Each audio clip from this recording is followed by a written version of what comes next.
Queridos, nós vamos estudar o reinado de Amazias, rei de Judá, a partir de agora. Nós estamos em 2 Reis, capítulo 14. Então abra sua Bíblia aí, por favor. Deixa também o dedinho em 2 Crônicas 25. Esse é um daqueles textos em que a gente faz o paralelo entre o relato de Reis e Crônicas, para complementar as informações. E é um reinado aqui marcado por coisas boas, por coisas ruins. Nós vamos estudar aí esse contraste. Ele não é assim um Davi, um rei Davi, né? Ele é bom, mas não é aquele rei que se diga, que rei bom, né? E como a gente vai ver no nosso esboço, Guilherme, coloca por favor o nosso esboço. Nesse texto que nós vamos começar a estudar hoje, nós não vamos conseguir terminar, nós vamos ver 3 posturas de Amazias. E certamente a que mais chama a nossa atenção nesse primeiro momento é a sua mediocridade. Amazias é um rei que faz algumas coisas boas, mas ele faz outras coisas bastante ruins. E isso o coloca como um rei bem avaliado. Ele é bem avaliado pelo autor bíblico, especialmente em comparação com os outros reis que a gente tem visto até aqui, que são reis bem ruins. Mas ele não é aquele rei exemplar. Ele tem vários problemas, apesar da avaliação positiva que é feita aqui. Então, de fato, ele não é tão bom como Davi. Ele não é tão bom como outros reis que fizeram bem para Judá, que fizeram bem para o povo, que eram tementes a Deus. Mas ele também não é tão ruim quanto Acabe, quanto outros reis que a gente tem estudado. Ele está ali no meio. Um lado positivo, a avaliação dele é positiva, mas ainda assim medíocre, como nós colocamos aqui. Então, vamos caminhar, especialmente por esse primeiro ponto agora, essa primeira postura de Amazias. Isso vai dar para nós uma boa perspectiva de quem é esse rei, a gente vai entender onde ele está localizado. E os irmãos devem reparar que agora o nosso foco vai para o Reino do Sul. O livro dos Reis narra a história dos reis do norte, o reino de Israel. Mas, por vezes, quando a interação entre esses reinos é expressiva, é importante para a narrativa, o autor foca no Reino do Sul. Então, nós estávamos no Reino do Norte e agora nós vamos para o Reino do Sul. Tem a nossa linha do tempo aí, para os irmãos se localizarem, como sempre temos feito. Nós estamos aqui estudando o reinado de Amazias, do Reino de Judá, do Reino do Sul. A maior parte do livro dos Reis acontece aqui, no Reino do Norte. Nós acabamos de estudar o reinado de Jeoás e agora nós vamos estudar o reinado de Amazias. Então, por conta da interação entre os reinos, o autor vê a importância de falar do reino de Judá aqui. Porque, de fato, o que antes entre os reinos era relevante de ser mencionado, essa interação era relevante de ser mencionada, porque eles se aproximavam com alianças, parcerias e tudo mais, agora a relevância disso é contrária, porque eles vão brigar. E o Reino do Norte vai invadir o Reino do Sul. É um momento muito singular da história da monarquia de Israel e de Judá. Porque agora o Reino do Norte e o Reino do Sul eles vão entrar em conflito aqui, e um conflito que vai comprometer o templo, vai comprometer o próprio Amazias. É uma situação bem inusitada que acontece aqui, e nós vamos começar a estudar isso agora. Então vamos ver aí, 2 Reis, capítulo 14, nós vamos começar estudando os versículos de 1 a 6, em paralelo com o relato de 2 Crônicas 25. Porque se o livro dos Reis foca no Reino do Norte, o livro das Crônicas foca no Reino do Sul. Então, quando nós temos a oportunidade de estudar o Reino do Sul, que o autor dos Reis nos permite, então nós fazemos os paralelos entre os dois livros para poder enriquecer a nossa leitura do contexto, do personagem, do que está acontecendo ali. Então, vamos ver aí 2 Reis, capítulo 14, em paralelo com 2 Crônicas 25, deixe seu dedinho marcado aí, nós vamos e voltamos nos dois textos. Vamos começar falando então da mediocridade, a primeira postura de Amazias. Diz assim, 2 Reis 14, 1. No segundo ano de Jeoás, filho de Jeoacás, rei de Israel, começou a reinar Amazias, filho de Joás, rei de Judá. tinha 25 anos quando começou a reinar, e 29 reinou em Jerusalém. Era o nome de sua mãe Jeoadã de Jerusalém. Até aqui, formalidades, aquilo que nós já estamos habituados, aquelas fórmulas, apresentando o rei, sua família, o tempo que ele reinou e tudo mais. Versículo 3 agora vem a avaliação dele. O livro dos reis mostra essas avaliações concisas, objetivas, de se o rei foi bom ou mau. E o texto diz o seguinte: fez ele o que era reto perante o Senhor. Ok, comparado aos reis maus que nós já temos estudado, parece que o Amazias foi um bom rei. Lembre-se, o reino do norte não teve nenhum rei bom, nenhum. O reino do sul teve alguns reis bons. E parece que Amazias é colocado nessa lista de alguns reis que são bons, está lá, ele é bom. Mas o texto faz um complemento, faz uma nota. Ele é bom, mas ele não é uma Brastemp. Olha aí. Fez ele o que era reto perante o Senhor, ainda que não como Davi seu pai. Fez, porém, segundo tudo o que fizera Joás, seu pai. Nós estamos no Reino do Sul falando da linhagem de Davi, falando da descendência de Davi. Volta lá, por favor, para a linha do tempo, Guilherme. Nós estamos aqui mencionando Davi, porque depois que o reino se dividiu sobre Roboão, então o Reino do Sul manteve a dinastia davídica, a linhagem davídica, enquanto o Reino do Norte seguiu a dinastia de Jeroboão e outras dinastias depois. Então, o texto está falando que Amazias foi um bom rei, não foi como Davi. Davi é apresentado para nós como um exemplo de um bom rei, um homem temente a Deus, um homem que faz as coisas de acordo com a vontade de Deus, que se preocupa em agradar a Deus, que se preocupa com as coisas de Deus. Nós lembramos, ele queria fazer o templo, Deus que não permitiu que ele fizesse o templo, passasse essa tarefa para Salomão. Davi é apresentado como um bom exemplo para nós aqui. Mas o texto diz que Amazias não imitou Davi, ele imitou Joás. E nós já estudamos Joás, o pai de Amazias. Joás, o pai de Amazias, se os irmãos se recordarem de 2 Reis, capítulo 12, os irmãos vão lembrar que Joás foi aquele rei que tinha uma fidelidade condicional. Lembram dele? Ele era fiel enquanto mentoreado por Joiada, o sumo sacerdote. Enquanto Joiada estava vivo, era só alegria. Enquanto Joiada estava trabalhando, atuando, dirigindo Joás, ele era fiel. Tanto que ele promoveu a reforma do templo, uma reforma expressiva. Demorou muitos anos para essa reforma acontecer, mas a reforma saiu lá do templo. Mas o texto diz que assim que o Joiada morre, assim que o sumo sacerdote Joiada morre, assim que o mentor de Joás morre, o que acontece com o rei? Ele desanda. E ele desanda a tal ponto dele aceitar a idolatria de novo em Judá.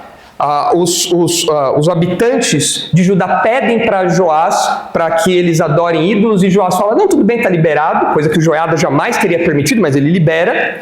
E além disso, para nossa surpresa, para nosso espanto, ele mata o filho do seu mentor, num contraste gritante com o começo do seu reinado. Por isso que nós falamos, na época, de 2 Reis 12, que ele tinha uma fidelidade condicional.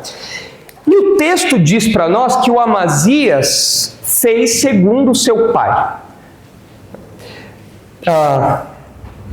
De fato, ele vai pelo mesmo caminho, porque se os irmãos olharem o versículo 4, que vem na sequência, é dito para nós o que ele imitou do seu pai em específico, ainda que a postura dele tenha sido imitar o pai em vários outros detalhes que a gente vai ver por aqui. Diz assim o versículo 4, tão somente os altos não se tiraram, e o povo ainda sacrificava e queimava incenso nos altos. A temática, especialmente do livro das Crônicas, mas também aqui do livro dos Reis, é que havia um único lugar de adoração. O único lugar legítimo de adoração era o templo. Mas os reis, o povo, instalou lugares de adoração irregulares. Lugares que não eram autorizados por Deus. E ao invés dos reis bons tirarem isso, alguns mantiveram, deixaram isso acontecer. Então eles muitas vezes tiraram a idolatria de cena, mas eles mantinham os lugares de adoração que não eram autorizados. O único lugar de adoração autorizado era o templo, só isso. E parece que Amazias faz isso aqui. Ele era um bom rei, mas assim como seu pai, ele não tirou os lugares irregulares de adoração. E mais do que isso, assim como seu pai também, depois de algum tempo, se os irmãos olharem agora 2 Crônicas, passarem o dedinho para 2 Crônicas, os irmãos verão no versículo 27, segundo Crônicas 25, 27, que depois de algum tempo, ele também deixou de seguir ao Senhor. Igualzinho aconteceu com seu pai. Igualzinho aconteceu com Joás. Fiel por um tempo, ou pelo menos aparentemente fiel, substancialmente fiel, mas depois de um tempo ele se desvia. Então olha o que diz aí, segundo Crônicas 25, 27. Depois que Amazias deixou de seguir ao Senhor, conspiraram contra ele em Jerusalém, e ele fugiu para Laques, porém enviaram após ele homens até Laques e o mataram ali. É curioso observar também que na história de Joás também há uma conspiração. Em 2 Reis 12, no versículo 20, nós lemos assim: levantaram-se os seus servos, conspiraram e feriram Joás na casa de Milo, que está na descida para Silo. Então nós temos aqui muitas semelhanças entre Amazias e Joás, pai e filho. E o texto destaca isso para nós. Amazias foi um bom rei, fez lá coisas boas, mas ele seguiu no mesmo caminho do seu pai. Ele seguiu no mesmo caminho de Joás, não tirando os lugares regulares, depois deixando de seguir ao Senhor, e o seu destino foi semelhante ao destino do seu pai. E como nós aprendemos lá atrás que a fidelidade condicional traz o juízo de Deus, não é diferente aqui. Essa fidelidade condicional, essa fidelidade parcial, essa fidelidade fraca, limitada, ela traz o juízo de Deus. E de fato é o que vai acontecer com Amazias aqui. Mas os irmãos estão aí em Crônicas, permaneçam em 2 Crônicas 25, porque o versículo 2 traz para nós uma informação adicional sobre o interior de Amazias. Até então, nós estamos olhando por fora no livro dos reis. Nós estamos vendo que ele não foi tão bom como Davi, ainda que tenha feito coisas boas. Mas o livro das crônicas vai dentro de Amazias. O livro das crônicas mostra o coração desse rei. E olha o que diz aí o versículo 2, 2 Crônicas 25, 2. Fez ele o que era reto perante o Senhor, não, porém, com inteireza de coração.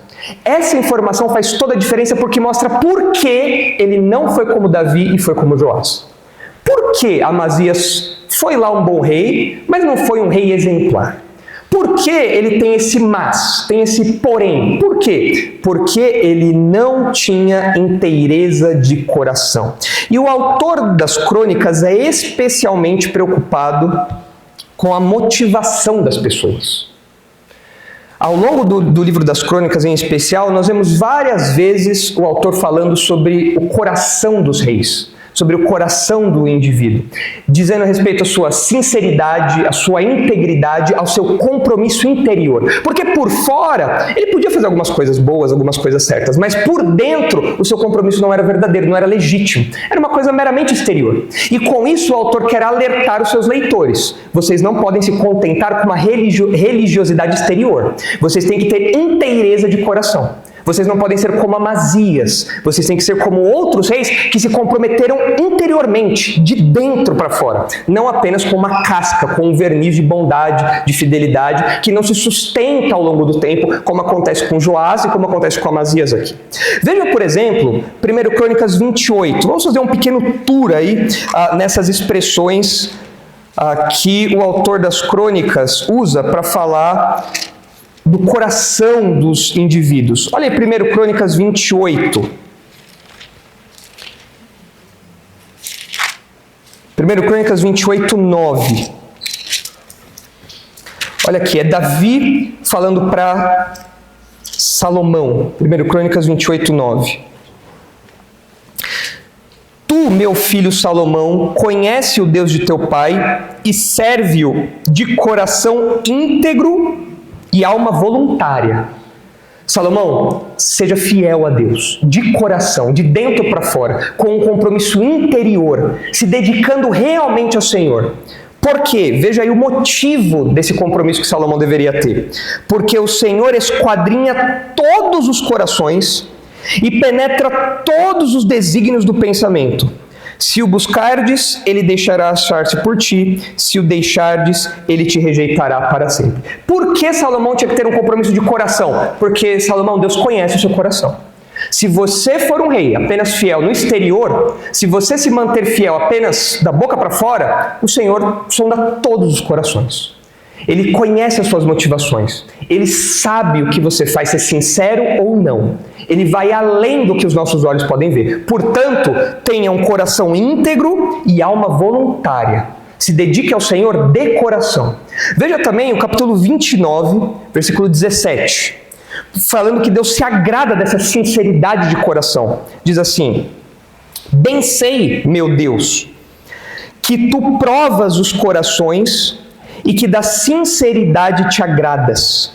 Eu também, na sinceridade de meu coração, dei voluntariamente todas estas coisas. Acabo de ver com alegria o que o teu povo se acha aqui e te faz ofertas voluntariamente. Mas desde o comecinho, tu provas os corações e da sinceridade te agradas. E Davi fala, eu tenho meu coração sincero.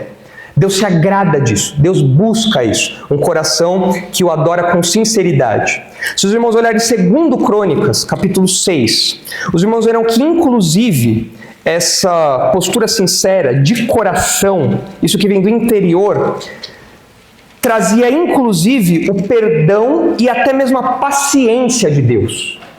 Diante muitas vezes do erro, diante muitas vezes da merecida punição, quando Deus via a sinceridade, quando Deus via o desejo de agradar a Deus no coração dos indivíduos, Ele trazia perdão e demonstrava sua paciência, sua longanimidade. Olha aí o capítulo 6 de 2 Crônicas, versículo 30. A oração que Salomão faz a Deus.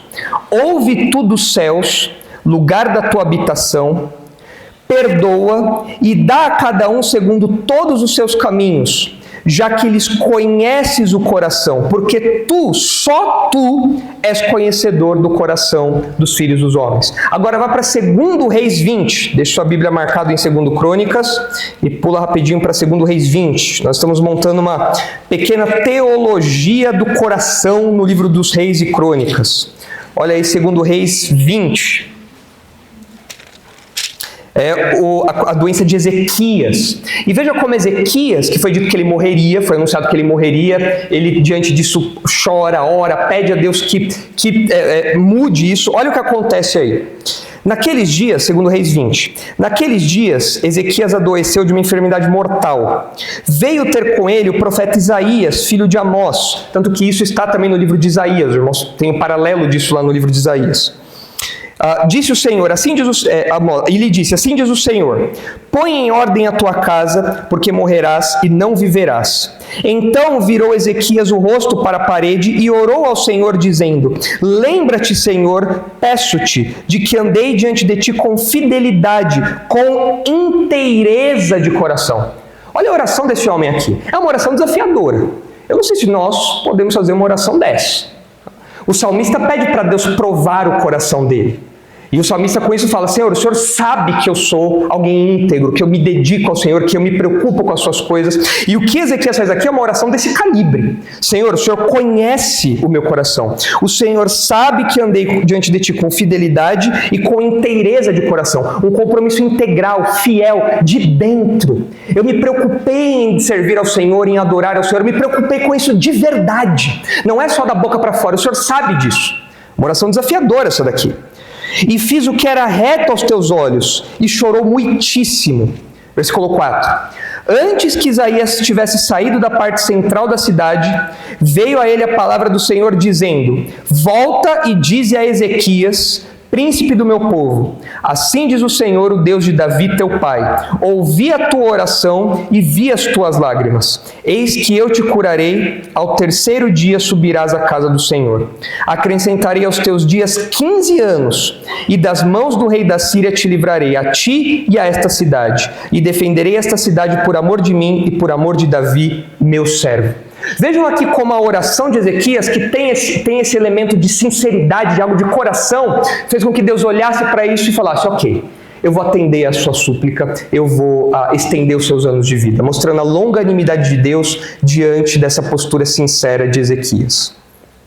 Se os irmãos olharem em 1 Reis 15, os irmãos verão o exemplo de Asa. Asa foi um bom rei, de novo de Judá. O reino do norte nunca teve bons reis. Só o reino do sul teve alguns bons reis. E Asa não foi perfeito. Você vai falar, ok, ninguém é perfeito. Mas Asa, o texto destaca, as ações dele mostram que ele não foi um rei perfeito. Ele também não fez algumas coisas que deveria ter feito. Ele deixou algumas pontas soltas no seu reinado. E em 1 Reis 15, 9, nós lemos o seguinte: no 20º ano de Jeroboão, rei de Israel, começou Asa a reinar sobre Judá. 41 anos reinou em Jerusalém. Era o nome de sua mãe Maaca, filha de Absalão. Asa fez o que era reto perante o Senhor, como Davi seu pai. Veja que aqui já tem uma avaliação mais positiva do que Amazias. Ele fez o que era reto, como Davi. Já realmente um bom rei aqui. Agora aqui já dá para falar que é uma Brastemp. Aqui já não é mais uma marca duvidosa, que faz o que é competente, faz o mínimo, mas não é uma Brastemp. Não, aqui já é uma Brastemp já. Ele fez como Davi. Mas nem tudo são flores. Veja como continua aí. Porque tirou da terra os prostitutos cultuais e removeu todos os ídolos que seus pais fizeram. E até a Maaca, sua mãe, depois da dignidade de rainha-mãe, porquanto ela havia feito ao poste ídolo uma abominável imagem, pois Asa destruiu essa imagem e a queimou no vale de Cedron. Dia das Mães com queimão aqui.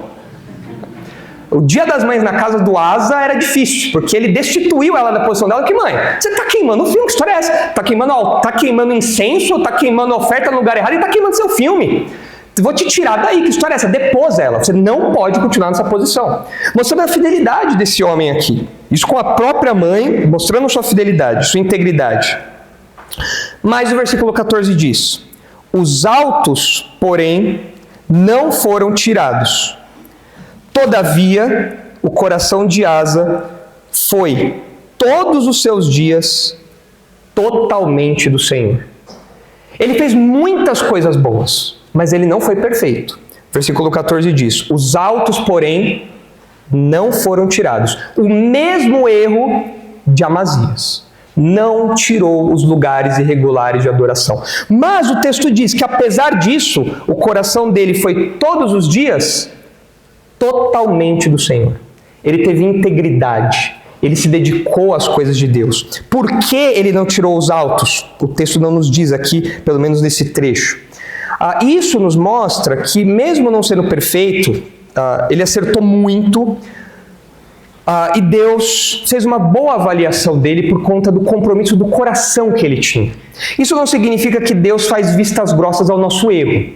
O que importa é a intenção. Tá? O que importa é o coração. Você faz tudo de errado, mas o que importa é a intenção. Não é isso. Asa tinha um compromisso. Ele tentou acertar o máximo possível, mas ele não conseguiu acertar todos esses alvos. Ainda assim, o Senhor considerou essa integridade do seu coração e demonstrou a sua misericórdia, a sua graça, o seu favor sobre aquele homem. Isso acontece conosco hoje também. Nós, na nossa vida cristã, nós caminhamos, nós lutamos, nós batalhamos, nós queremos agradar a Deus, mas nós pecamos. Nós falhamos muitas vezes. Deus não faz vistas grossas ao nosso pecado, Deus não ignora o nosso pecado, mas diante da nossa honesta e real tentativa de mudar, de ser mais santos, de sermos mais santos, de arrependimento, diante disso, o Senhor mostra a sua graça e a sua misericórdia. Ele é gracioso, Ele é misericordioso conosco. Não é uma religião meramente externa, é uma religião que nós praticamos que vem de dentro. Nós estamos realmente comprometidos com o Senhor. E o Senhor leva isso em conta, porque, como nós já vimos, Ele é o único que conhece os corações. Ele é o único que pondera na balança, que pode ponderar na balança, não só os nossos atos, que Ele leva em conta sempre, mas também a nossa motivação. Afinal de contas, nós podemos fazer coisas boas por motivos errados. Isso não agrada a Deus. Nós temos que fazer as duas coisas. Coisas boas pela motivação certa, com um compromisso sincero do nosso coração. E o que é triste de nós observarmos na jornada de Reis e Crônicas é como essa mudança dos reis, ela é frequente. Reis que começam bem, firmados ali, comprometidos com o Senhor, com seu coração no lugar certo, com sinceridade, com integridade, mas em algum momento eles se desviam. E um exemplo chocante disso é o próprio Salomão. Veja o que diz 1 Reis, capítulo 11. Em 1 Reis 11, o texto também menciona essa questão do coração de Salomão, mostrando que é possível alguém abandonar o compromisso de coração, um compromisso sincero do começo, e se desviar. Olha aí 1 Reis 11, versículo 1. É o final da vida de Salomão. Ora, além da filha de Faraó, amou Salomão muitas mulheres estrangeiras, moabitas, amonitas, edomitas, sidônias e etéias, mulheres das nações de que havia o Senhor dito aos filhos de Israel: não caseis com elas, nem casem elas convosco, pois vos perverteriam o coração para seguirdes os seus deuses. A estas se apegou Salomão pelo amor. Tinha 700 mulheres, princesas e 300 concubinas, e suas mulheres lhe perverteram o coração. Sendo já velho, suas mulheres lhe perverteram o coração. Olha como o texto fala, perverteram o coração, perverteram o coração. É a influência, é a má influência, o poder da má influência na vida de um indivíduo. Especialmente quando nós temos um vínculo muito íntimo, um vínculo muito próximo. Olha a influência de que esposas, maridos têm um na vida do outro, entes familiares têm um na vida do outro, ao ponto de perverter o coração. Sendo já velho, suas mulheres lhe perverteram o coração para seguir outros deuses. E aí vem a nota trágica, se é que já não era trágico até aqui. E o seu coração não era de todo fiel para com o Senhor.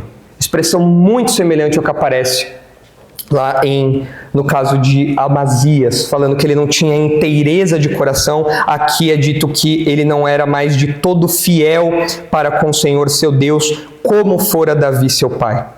Veja as expressões dessa perversão de coração. Salomão seguiu a Astarote, deusa dos Sidônios, e a Milcom, a abominação dos Amonitas. Assim fez Salomão o que era mal perante o Senhor, e não perseverou em seguir o Senhor como Davi seu pai. Nesse tempo edificou Salomão um santuário a Quemos, a abominação de Moabe, sobre o monte fronteiro a Jerusalém, e a Moloque, a abominação dos filhos de Amon. Assim fez para com todas as suas mulheres estrangeiras, as quais queimavam incenso e sacrificavam aos seus deuses. Pelo que o Senhor se indignou contra Salomão, pois desviaram seu coração do Senhor Deus de Israel, que 2 vezes lhe aparecera. E acerca disso lhe tinha ordenado que não seguisse a outros deuses. Ele, porém, não guardou o que o Senhor lhe ordenara.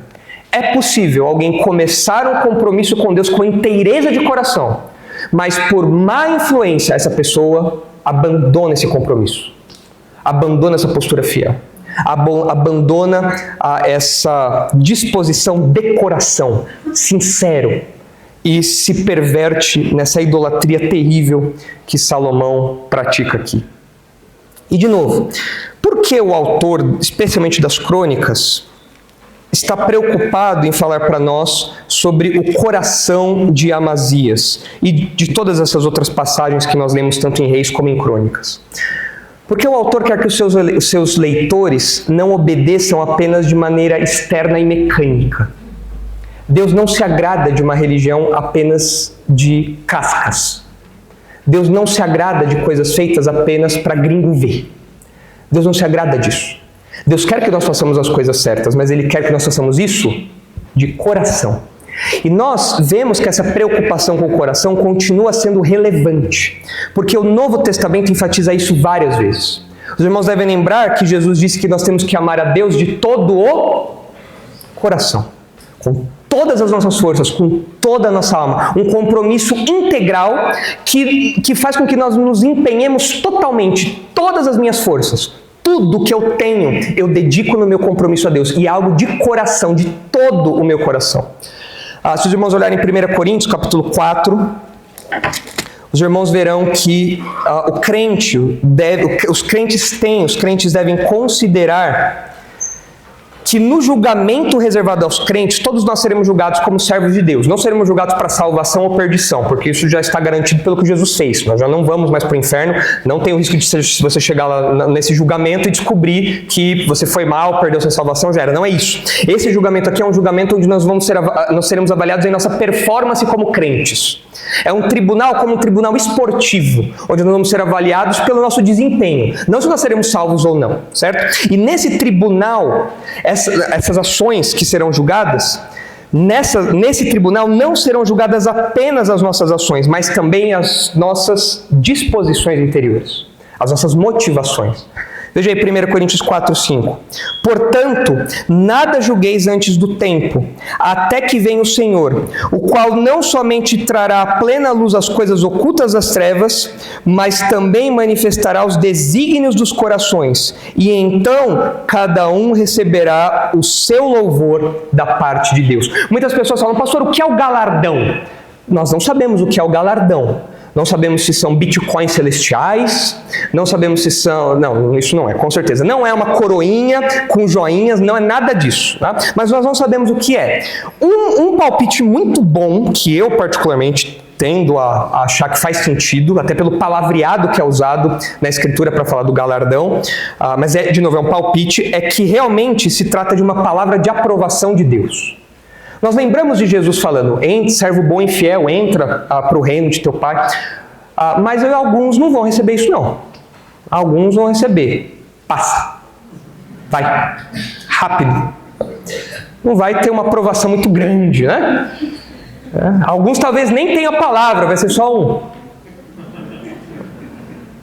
Agora, outros não. Bons servos de Deus, eu falo, olha, servo bom e fiel. Talvez esse seja o galardão. Eu gostaria de receber um elogio do meu Senhor. Olha, você foi um bom servo. Deus não precisava fazer isso conosco. Nós não estamos fazendo mais do que a nossa obrigação. Mas Ele é bondoso, Ele nos galardoa. Se o galardão for um elogio, Ele ainda vai nos elogiar. E o que nós vamos fazer com esse elogio? Falar, Senhor, a glória é toda sua, porque o Senhor que realizou em mim o querer e o efetuar. Mas, esse texto aqui nos destaca que cada um vai receber do Senhor o louvor pelo que fez. Então, nós como crentes, nós temos que pensar não apenas nas nossas ações externas, mas também nos desígnios dos corações, porque Deus vai levar isso em conta também. Você pode ser uma pessoa religiosa, você pode ser uma pessoa que vem à igreja, você pode ser uma pessoa que cumpre os seus compromissos eclesiásticos, mas você pode fazer tudo isso de modo meramente exterior. Deus vai levar isso em conta, e Deus não se agrada disso. Basta lembrar dos mestres de Israel nos dias de Jesus, que são condenados por Jesus por mostrarem uma religiosidade pomposa, mas por dentro eles eram podres. E o texto diz, Senhor manifestará os desígnios dos corações. Se os irmãos olharem em Efésios 6, os irmãos verão que ainda falando dessa sinceridade, ainda falando dessa disposição interior, que o autor de Crônicas enfatiza aqui, os irmãos verão que em Efésios 6, versículos 5 a 7, o texto fala da tratativa dos servos para com seus senhores. Na nossa sociedade, nós não temos mais essa hierarquia social, essa dinâmica social, essa estrutura social. Então, comumente, nós aplicamos esse texto às relações profissionais. É mais perto que nós conseguimos chegar disso daqui. A relação de patrão e funcionário, de subordinado e chefe. E como deve ser essa relação? Como essa relação deve acontecer? O texto diz no versículo 5, Efésios 6, 5. Quanto a vós outros servos, obedeceis a vosso Senhor segundo a carne com temor e tremor, na sinceridade do vosso coração, como a Cristo, não servindo à vista, como para agradar a homens, mas como servos de Cristo, fazendo de coração a vontade de Deus. Opa, que complica, né? Então quer dizer que mesmo quando eu não estou diante do meu chefe, eu tenho que me comportar de modo exemplar. Eu não posso ser bom funcionário só diante dele. Não posso ser só bom funcionário diante do pessoal da RH. Não posso ser bom funcionário só ali enquanto está todo mundo olhando. Não, tem que ser um bom funcionário o tempo todo. E isso tem que ser de coração, fazendo de coração a vontade de Deus. Se sujeitando aos senhores na sinceridade do coração. Sem a falsidade, sem as reservas mentais, fazendo aquilo realmente de modo sincero, íntegro. E olha aí como é essa disposição de coração no versículo 7. Servindo de boa vontade, como ao Senhor, e não como a homens. Certos de que cada um, se fizer alguma coisa boa, receberá isso outra vez do Senhor, quer servo, quer livre. Nós vemos que as nossas relações profissionais, elas têm que ter essas marcas aqui. Nós temos que fazer aquilo que é certo, aquilo pelo que nós somos contratados, temos que ser exemplares no nosso horário, no modo como nós administramos nossas tarefas, realizamos nossas tarefas, de coração. Sem ficar murmurando, sem ficar reclamando, sem ficar por fora mostrando sorrisinhos, mas por dentro querendo esganar o chefe, querendo matar o chefe. Não. Nós vamos fazer tudo isso de coração. Nós vamos fazer isso porque nós fazemos isso para o nosso chefe, mas numa escala maior fazemos isso a Deus. Mas se os irmãos olharem o capítulo 5 de Efésios, versículos 18 a 19, os irmãos verão que mais uma vez a Bíblia se preocupa com essa sinceridade, com isso que vem de dentro do nosso coração. Olha aí como deve ser o nosso louvor. Efésios 5:18. E não vos embriagueis com vinho, no qual há dissolução, mas enchei-vos do Espírito. E aí vem o versículo 19, que abre com o verbo no gerúndio, falando, que aqui é um particípio grego. E os comentaristas aqui eles falam, mas espera aí, isso quer dizer o quê? Nós vamos nos encher do Espírito por meio do que ele vai falar aqui, ou seja, o Espírito vai dominar sobre as nossas vidas, vai reinar sobre as nossas vidas, por meio do que ele vai falar aqui, ou isso daqui é uma consequência de ser cheio do Espírito? Eu particularmente acredito que seja uma consequência. Se você é cheio do Espírito, algo vai acontecer com você. O que? O texto diz, falando entre vós com salmos, entoando e louvando de coração ao Senhor, com hinos e cânticos espirituais, dando sempre graças a Deus, dando sempre graças por tudo a nosso Deus e Pai, em nome de nosso Senhor Jesus Cristo. O texto fala que uma pessoa cheia do Espírito Santo, dominada pelo Espírito Santo, dirigida pelo Espírito Santo, ela vai, como consequência, falar entre nós. Tanto no culto público, nós vamos estar ali cantando, entoando, como nas nossas conversas nós vamos falar com salmos e vamos entoar e louvar de coração ao Senhor. Isso muda o modo como a gente canta. O texto está falando de louvor aqui. Nós não podemos louvar a Deus como jogadores de futebol cantam o hino nacional. Já viram como jogadores de futebol cantam o hino nacional? Primeiro que eles nem sabem a letra, né? Nem sabem como o hino nacional é o Ouviram de Ipiranga, né? Deixa eu não cometer nenhuma gafe aqui, né? Isso, né? Tá, ok. Nem eu sei o hino nacional direito, né? Mas é Ouviram de Ipiranga, né? Ok. E aí, quando passa das margens plácidas, ninguém sabe mais nada.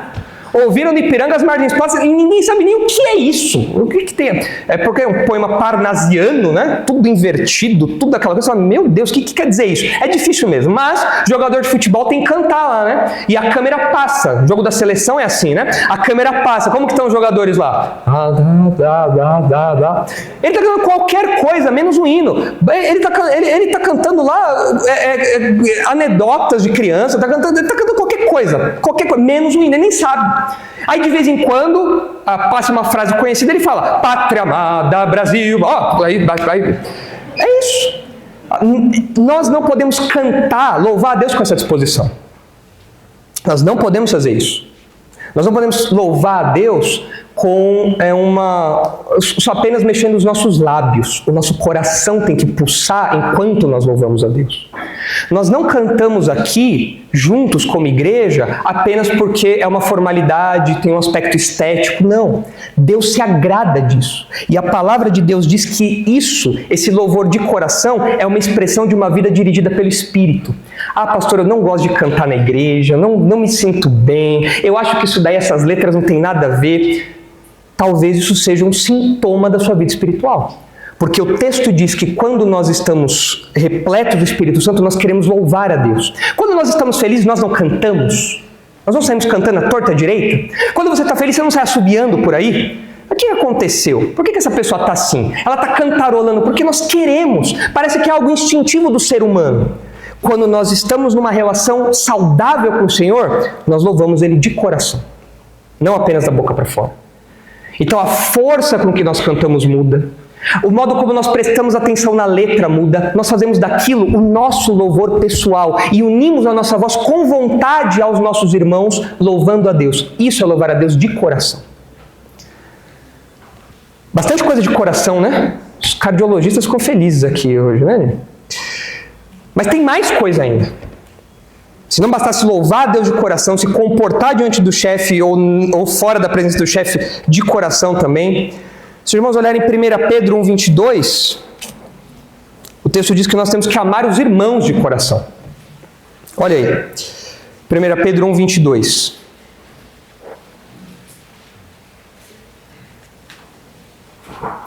Tendo purificado a vossa alma pela vossa obediência à verdade, tendo em vista o amor fraternal não fingido, amai-vos de coração uns aos outros, ardentemente.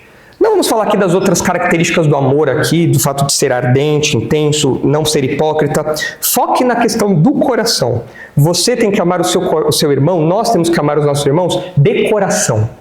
De dentro para fora. Não apenas com uma aparência de amor. Não apenas com uma educação, um comportamento polido, que é apenas superficial. Tem que ser de coração. Quando você fala para o seu irmão, irmão, eu vou orar por você. Isso tem que ser de coração.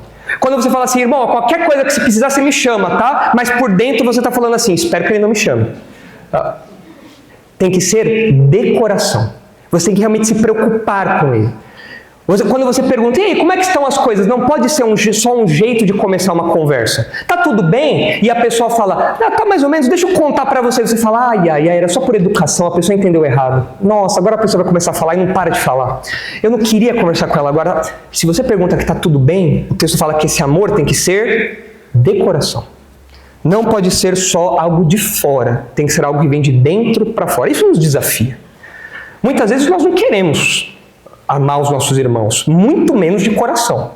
Nós não queremos demonstrar expressões de cuidado, de afeto, de preocupação, mas nós temos que fazer isso e fazer isso de coração, com sinceridade. E Apocalipse 2 nos lembra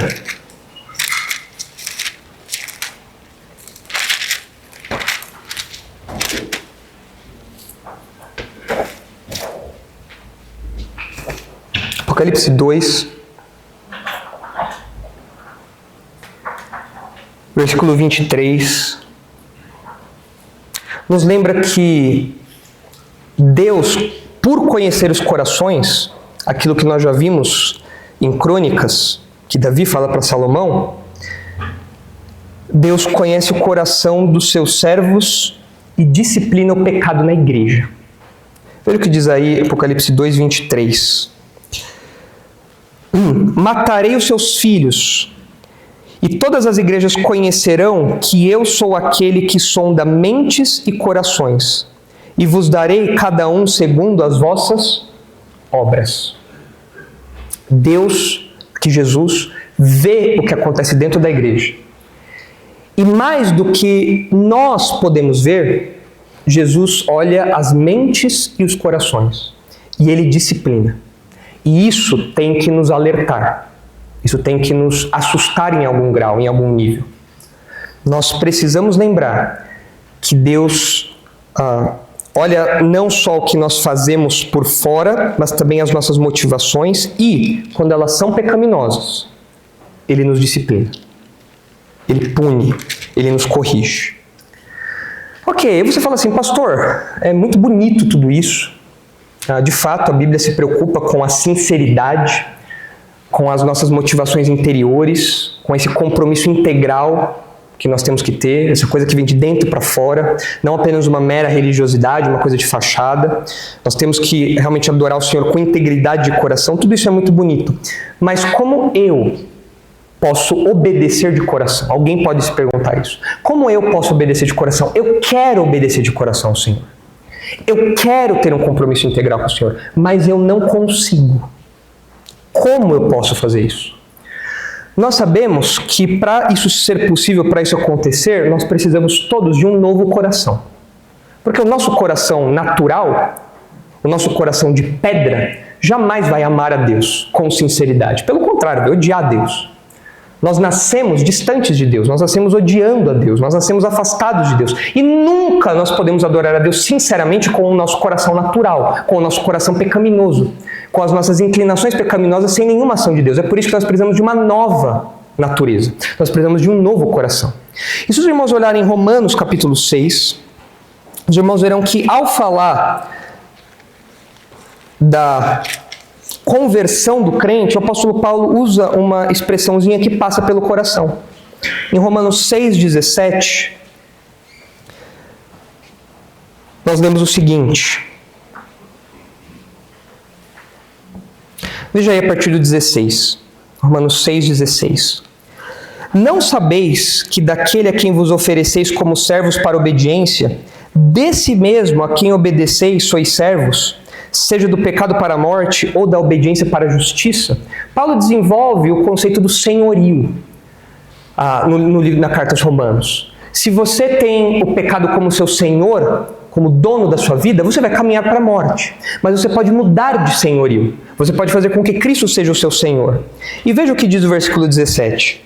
Mas graças a Deus, porque outrora escravos do pecado, contudo, viestes a obedecer de coração a forma de doutrina a que fostes entregues. E uma vez libertos do pecado, fostes feitos servos da justiça.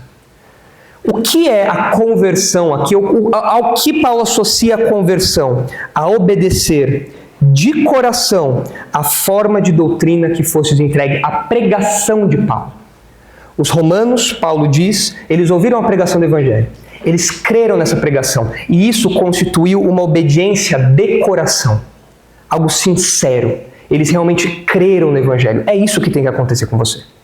Se você olha para todo esse quadro, toda essa preocupação que a Bíblia tem com o nosso interior e os nossos compromissos interiores, e você fala, pastor, eu não consigo. É claro que você não consegue se você ainda não é um crente. Você precisa primeiro obedecer de coração ao Evangelho. Você precisa orar ao Senhor e falar, Senhor, eu quero obedecer ao Senhor, mas eu não consigo. Muda o meu coração. Me dá um novo coração, para que agora eu não seja mais escravo do pecado, eu me torne um escravo do Senhor. Eu não seja mais o escravo do pecado que me conduz à morte, mas eu seja um escravo do Senhor que me leva a uma vida justa, a uma vida que adora o Senhor com integridade de coração. Crendo no Evangelho, crendo em Jesus como único e suficiente Salvador, recebendo um novo coração, então tudo isso aqui que nós falamos pode acontecer com você. Mas não foi assim com Amazias. Esse é o contraste. Amazias não tinha essa fidelidade, esse compromisso de coração com o Senhor. E o texto continua, mas nós não temos mais tempo para caminhar nele. Nós vamos prosseguir a partir da próxima ocasião, porque na sequência, nos versículos 5 a 6, ainda dentro do ponto da mediocridade, nós vemos que Amazias foi fazer justiça ao seu pai, que nós lemos aqui, sofreu uma conspiração e foi morto. O versículo 5 fala que ele matou os servos que tinham assassinado o seu pai, mas ele foi consciente no exercício da sua justiça, na aplicação da sua justiça. Porque o versículo 6 fala que ele não matou os filhos desses assassinos. Porque a lei de Moisés dizia isso. Você fala, poxa, mas ele era um rei que não era íntegro para com o Senhor, mas ele seguiu isso da lei de Moisés? Pois é, por isso que ele é medíocre. Ele fez coisas boas. Ele tomou decisões acertadas, mas de um modo um pouco parcial, de um modo um pouco limitado. E por isso que nós estamos falando dessa mediocridade. Mas nós temos que falar disso numa outra ocasião, porque nós vamos tratar um pouco sobre a responsabilidade individual a partir do texto que é mencionado aqui, que é o texto de Deuteronômio. Esse texto está aí no versículo 6. E depois eu preciso fazer uma pequena digressão com os irmãos, olhando alguns episódios do Antigo Testamento, onde parece que não só a responsabilidade individual é levada em conta, mas Deus pune o pecado dos pais nos filhos. E nós temos que lidar com isso porque parece que é uma contradição com o que está sendo afirmado aqui, e nós temos que desfazer essa aparente contradição aí. Mas isso nós vamos deixar para outro momento, porque o tempo não nos permite mais. Então está aí apresentado para os irmãos como nós vamos seguir nos próximos encontros. Veremos essas três posturas de Amazias, um bom rei, mas que não era uma Brastemp. E nós temos que pedir que o Senhor nos livre de sermos como Amazias, porque nós podemos também ser medíocres. Isso é um perigo. Nós não podemos nos contentar com uma vida espiritual medíocre. É uma ameaça para nós isso. Nós não podemos nos contentar com uma vida espiritual só de aparências. Nós temos que nos mostrar zelosos por algo de coração, com todas as nossas forças. Mas nós vamos falar mais sobre isso no próximo encontro. Eu quero compartilhar algumas aplicações disso com os irmãos também. Vamos orar. Santo Deus, nós agradecemos pela sua palavra que é tão rica, que fala não apenas de como nós devemos viver externamente, mas fala de como nós temos que nos portar internamente também. Qual deve ser a sinceridade, a integridade do nosso coração, sem dividir a fidelidade ao Senhor com nada dentro de nós. Ajuda-nos, por favor, a sermos sinceros na nossa adoração ao Senhor, sinceros no louvor ao Senhor. Que nós sejamos sinceros no amor aos nossos irmãos. Que nós sejamos conscientes de que o Senhor conhece não só as nossas ações no meio do seu povo, mas também as nossas motivações. E o Senhor se preocupa com isso. Ajuda-nos a ter essa visão completa da nossa vida e daquilo que o Senhor espera de nós. Livra-nos de sermos como Amazias. Torna-nos como Davi, que é apresentado aqui, bem como em outras passagens, como um rei exemplar. Torna-nos como Asa, que apesar de ter falhado, de fato como falhou, e como nós falhamos também, apesar disso, ele tinha inteireza de coração, era fiel ao Senhor. Ajuda-nos, Pai. Nós sabemos que o Senhor não faz vistas grossas ao nosso pecado, mas nós sabemos que o Senhor considera, sim, as nossas motivações, o nosso arrependimento sincero, os nossos compromissos interiores. Então ajuda-nos, Pai. Ajuda-nos a viver dessa maneira. Livra-nos de Amazias, aproxima-nos de Asa e de Davi. É o que nós oramos. Em nome de Jesus. Amém.